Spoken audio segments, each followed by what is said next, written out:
दोस्तों साल 2025 में कुछ ऐसा करना है जो पैसों की समस्या आने वाले समय में बिल्कुल ख़त्म हो जाए। साल 2025 आने ही वाला है और आपको उसके लिए अपना प्लान बनाना है, अपने आप को तैयार करना है कि आने वाले साल में आपको पैसों की समस्या कतई ना हो।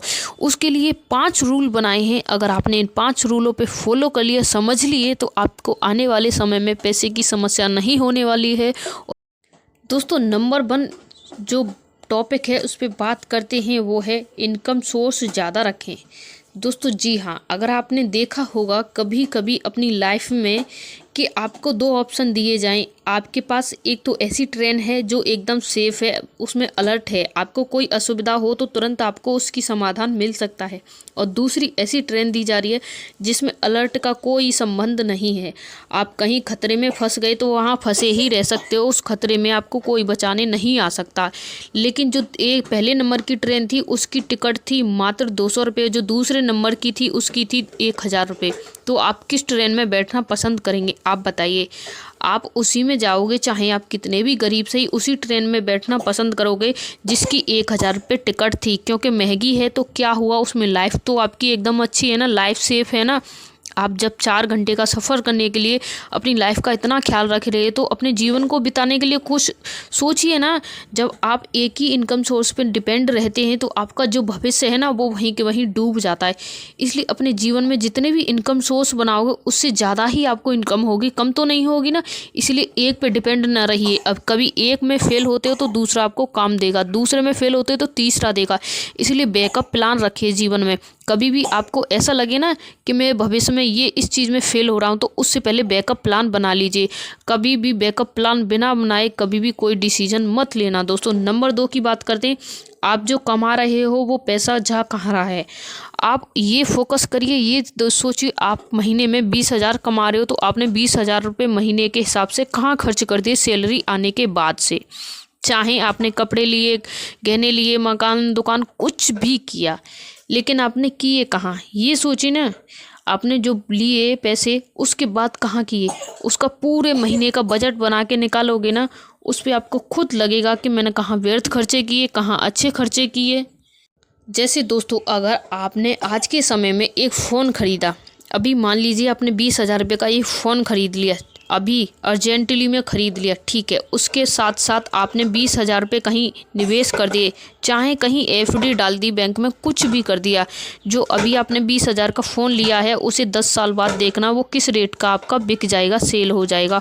और उसी के साथ ये भी देखना जो आपने 20,000 रुपये की एफडी कराई थी बैंक में उसका कितना हो जाएगा आपके 10 साल बाद, वो आपको कितना रिटर्न देगी या कितना मूद देगी। और आप उस फ़ोन का देखना वो कितना देगा।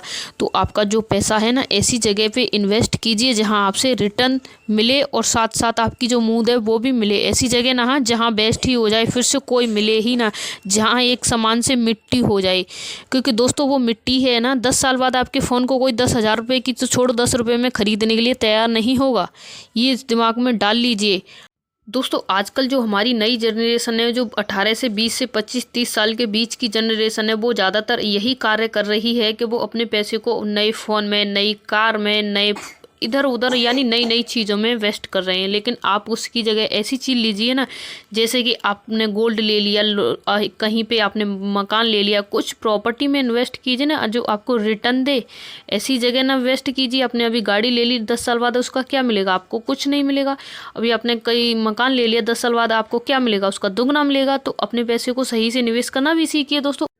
अगला जो पॉइंट है दोस्तों, ज़्यादा रिटर्न देने वाले लोगों से दूर रहें। दोस्तों आपको सभी को पता होगा कि आप जब भी कहीं एफडी कराते हैं, कुछ भी कराते हैं, जितनी भी बड़ी बड़ी बैंक हैं वो आपको 5%, 7.5% से ज़्यादा नहीं देते हैं सालाना।